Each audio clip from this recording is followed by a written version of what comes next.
ಇನ್ನು ಸಾವಿರಾರು dengue case ಬರ್ತಾ ಇದ್ರೂ ಕೂಡ ಸರ್ಕಾರ ನಿರ್ಲಕ್ಷ್ಯ ವಹಿಸ್ತಾ ಇದೆ ಅಂತ ಬೆಂಗಳೂರಿನಲ್ಲಿ ವಿಪಕ್ಷ ನಾಯಕ ಅಶೋಕ್ ಆಕ್ರೋಶ ವ್ಯಕ್ತಪಡಿಸಿದ್ದಾರೆ.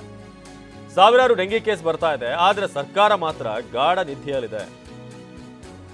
ಬೆಂಗಳೂರಿನಲ್ಲಿ ವಿಪಕ್ಷ ನಾಯಕ ಅಶೋಕ್ ಆಕ್ರೋಶ ವ್ಯಕ್ತಪಡಿಸಿದ್ದಾರೆ. ಸರ್ಕಾರ ಎಷ್ಟರ ಮಟ್ಟಿಗೆ ಕೆಲಸ ಮಾಡ್ತಿದೆ ಅನ್ನೋದು ಇಲ್ಲಿ ಗೊತ್ತಾಗುತ್ತೆ.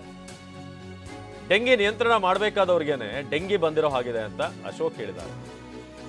ಸಿಎಂ ಕ್ಷೇತ್ರದಲ್ಲೇ ಕಲುಷಿತ ನೀರು ಕುಡಿದು ಜನ ಸಾಯ್ತಿದ್ದಾರೆ. ಸರ್ಕಾರ ಸಪ್ಲೈ ಮಾಡುವಂತ ನೀರು ಕುಡಿದು ಮೃತಪಟ್ಟಿದ್ದಾರೆ ಅಂತ ಬೆಂಗಳೂರಿನಲ್ಲಿ ವಿಪಕ್ಷ ನಾಯಕ ಅಶೋಕ್ ಆಕ್ರೋಶ ವ್ಯಕ್ತಪಡಿಸಿದರು.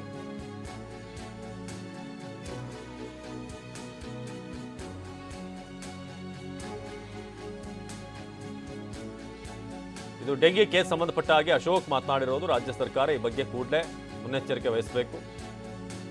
ಹಾಗೆ ಕುಡಿಯುವ ನೀರಿನ ಸಮಸ್ಯೆ ಅದರ ಬಗ್ಗೆ ಕೂಡ ಮಾತನಾಡಿದ್ದಾರೆ ಅಶೋಕ್.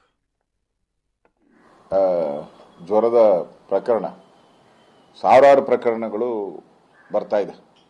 ಅದರಲ್ಲೂ ಬೆಂಗಳೂರಲ್ಲಂತೂ ಸ್ವತಃ ಕಾರ್ಪೊರೇಷನ್ ಕಮಿಷನರ್ ಯಾರು ಡೆಂಗ್ಯೂವನ್ನು ಕಂಟ್ರೋಲ್ ಮಾಡಬೇಕು, ಡೆಂಗ್ಯೂ ಬರದಂತೆ ಜನರುಗಳಿಗೆ ಅವೇರ್ನೆಸ್ ಕೊಡಬೇಕು ಮತ್ತು ಕಾರ್ಪೊರೇಷನ್ ಆಸ್ಪತ್ರೆಗಳನ್ನ ಇದಕ್ಕೋಸ್ಕರ ತಯಾರು ಮಾಡಬೇಕು, ಅವರಿಗೆ ಡೆಂಗ್ಯೂ ಬಂದಿರೋದು ವಿಪರ್ಯಾಸ.